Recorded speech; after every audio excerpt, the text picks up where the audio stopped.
ఆదేశాలు ఉన్నాయి. ఏమంటే ఎలాంటి తప్పు డీలర్ల వల్ల జరిగిన తప్పు, ఏఓల వల్ల జరిగిన, డిపార్ట్మెంట్ల వల్ల జరిగిన, లేకపోతే రైతుల వల్ల జరిగిన, ఒకవేళ రైతులు కొంటారు, వాళ్ళు కొన్నా తప్పే, అది హెచ్టీ విత్తనాలు వేసినా తప్పే.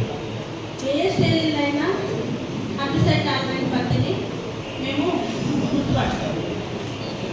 అలా దొరికినా కూడా వాళ్ళందరి మీద, అంటే పై నుండి కింది దాకా, ఒకవేళ దీంట్లో ఎవరి ఇన్వాల్వ్మెంట్ ఉన్నా కూడా వీటి మీద చాలా కఠినంగా ఉంటూ రైతుకు ఏ చోట ఎక్కడ నష్టం జరగకుండా చూడాలని మాకు నిర్దిష్టమైన ఆదేశాలు ఉన్నాయి కనుక అందరూ దయచేసి, అంటే చేసేదంతా హెచ్టీ విత్తనాలు, పత్తి విత్తనాలు అమ్మం కదా, మేము బయట వాళ్ళు ఎవరు అమ్ముతారు కదా, మార్కెటింగ్ మీటింగ్ అని మీరు అనుకోవద్దు.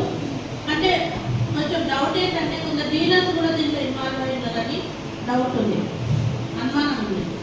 డీలర్స్ కూడా దీంట్లో ఇన్వాల్వ్ అయ్యారు బ్యాక్ ఎండ్ నుండి, వాళ్ళ ద్వారా ఇవి సరఫరా అవుతుంది అని తెలిసే డీలర్స్ని ఈ నకిలీ పత్తి విత్తనాలలో మీరు ఇన్వాల్వ్ అవుతారని చెప్పడం జరుగుతుంది.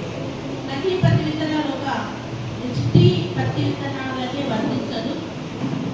ఏ విత్తనమైనా కూడా వేసిన తర్వాత దాని దిగుబడి సరైన